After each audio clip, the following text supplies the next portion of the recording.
দুপুর 1টার মধ্যে প্রধান বিচারপতিকে পদত্যাগ করতেই হবে। আমরা পদত্যাগ না করা পর্যন্ত এই হাইকোর্ট প্রাঙ্গণ ছাড়বো না।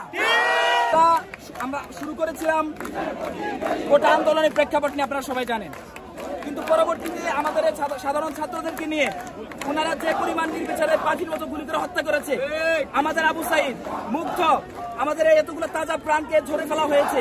আমরা চাই না, আমরা সেজন্য ছাত্র সমাজ একসাথে হয়ে ওদের বিরুদ্ধে অবস্থান নিয়েছিলাম। এর মধ্যে যে পরিমাণ লাশ ঝরেছে, যেটা এক গণ অভ্যুত্থানের রূপ নিয়ে আমরা গণভবন দখল করে আমরা এই স্বৈরাচারী সরকারের পতন ঘটাতে পেরেছি। কিন্তু এখনো পর্যন্ত ওদের কিছু কিছু পদক্ষেপ আমাদের কাছে সন্দেহজনক মনে হচ্ছে। ওনারা নিরপেক্ষ সরকার দিয়েছে বটে, কিন্তু এখনো ওনাদের কিছু কিছু কাজ আমাদের কাছে প্রশ্নবিদ্ধ।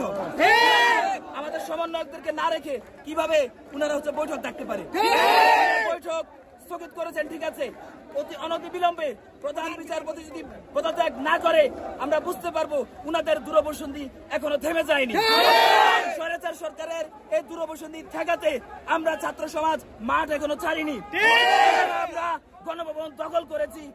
ঠিক তেমনি ভাবে প্রধান বিচারপতির পদত্যাগের জন্য আমাদের যদি কোনো প্রকার পদক্ষেপ কেন্দ্রীয় সমন্বয় কমিটির কাছ থেকে আসে, সেটা বাস্তবায়নে আমরা সর্বোচ্চ পরিমাণ অংশগ্রহণ করার মাধ্যমে বৈষম্য বিরোধী ছাত্র আন্দোলনের যে প্ল্যাটফর্ম তাকে শক্তিশালী করে তুলব। আমরা আলটিমেট দিয়েছি একটা।